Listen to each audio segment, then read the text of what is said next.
Our next guest warns that a Secretary Romney would leave Mr. Trump's supporters feeling betrayed, suggesting in a Fox op-ed today on foxnews.com, quote, President-elect Trump should get up every day and begin by looking at his own campaign promises.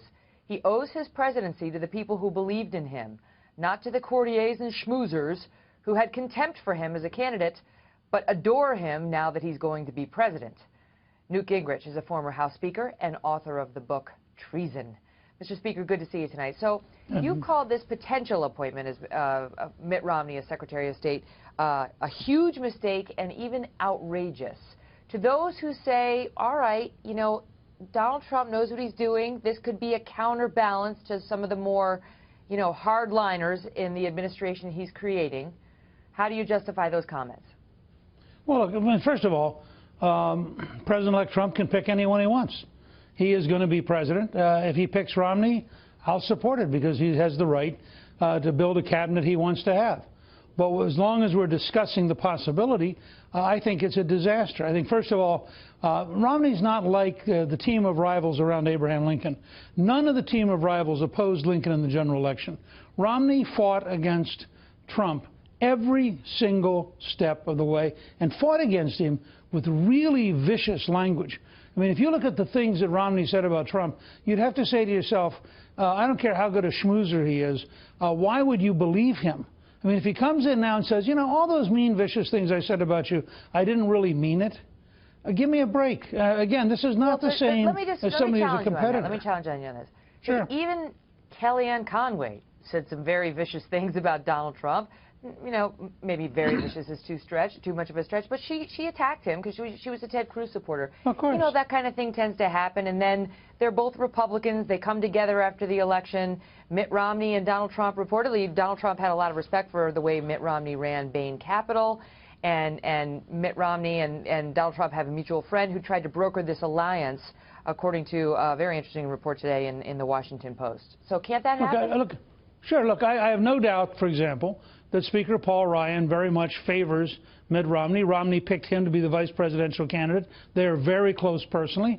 Reince Priebus, who is a great National Committee chairman, is very, very close to Ryan and was National Committee chairman during a period when Romney was the nominee. So there are a lot of different things going on here.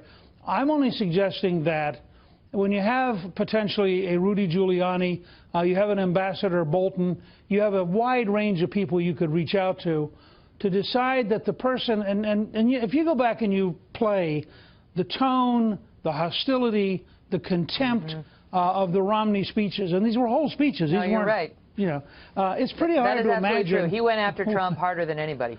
Well, you have to say to yourself, why would Trump believe that Romney's going to be Trump's Secretary of State? I know he wants to be Secretary of State, but my hunch is he'll turn out to be Romney's Secretary of State.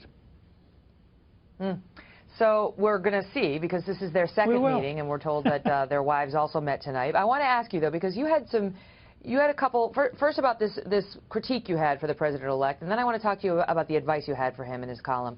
The first thing you said that was his biggest misstep in the 3 weeks since he won was that post on Twitter about widespread voter fraud in this election. Sure. Why was that so bad, where he asserted that he would have won the popular vote had it not been for allegedly a couple million illegal votes?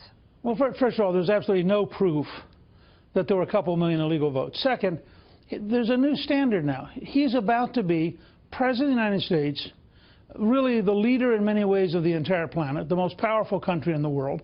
And there's a standard of calm, accurate, clear. Now, I'm for him tweeting. I think tweeting is very effective for him. I think it's a big part of who he is. But I really do think he needs an editor. And occasionally somebody needs to say to him, oh, maybe not this one.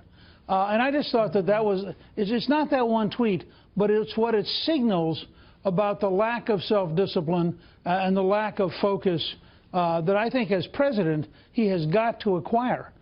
Because the world has to have a sense of reliability that when Donald Trump speaks, that there's a certainty and an accuracy that they can count on every single day, 365 days a year. And that's a big challenge. Right. The gravity of that office requires, you know, Right. it comes with a lot of responsibility. Let me ask you this. So you've been there. I mean, you were the head of the contract with America when the Republicans took over the House in 1994. And so you've seen a president come into office and govern and reach across the aisle and get things done. And you were part of that. You talk about in this Fox News piece that reasonableness will be the death of Trumpism. Reasonableness. Explain what you mean by that. Look, Washington has a whole range of reasonable things. The culture of the Foreign Service is a disaster, but reasonable people know you can't really fix it. The Civil Service and the Veterans Administration is corrupt, is filled with people who don't do their jobs, is filled in some cases with people who literally have criminal records, but reasonable people know you can't really reform the Civil Service. You go down this list, we know the Congressional Budget Office is a joke. Its estimates are a total disaster. It was totally wrong about Obamacare, but reasonable people know you have to use it because it's the only thing we have, even if it's totally wrong. You just go down this list of reasonables, and every reasonable statement moves you to selling out and keeping the swamp full.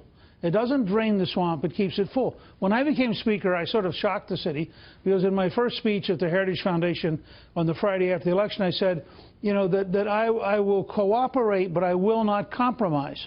I had been elected to do the things in the contract with America. I've been elected to balance the budget. I had been elected to reform welfare, and I'd cooperate to get it done, and I think Bill Clinton and I did a pretty good job.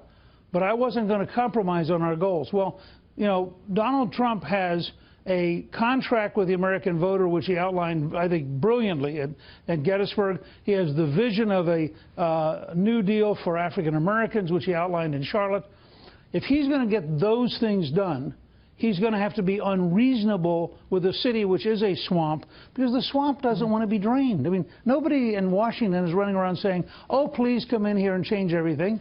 They're saying, how do we slow him down? In the Pentagon, the term for the political appointees is the summer help. How do we outlast them? Oh, the summer help wants to do something. Well, they'll be gone soon. And that kind of slow walking's true across the whole city. Speaker Gingrich, great to see you. Thanks for being here. Good to be with you. Thank you.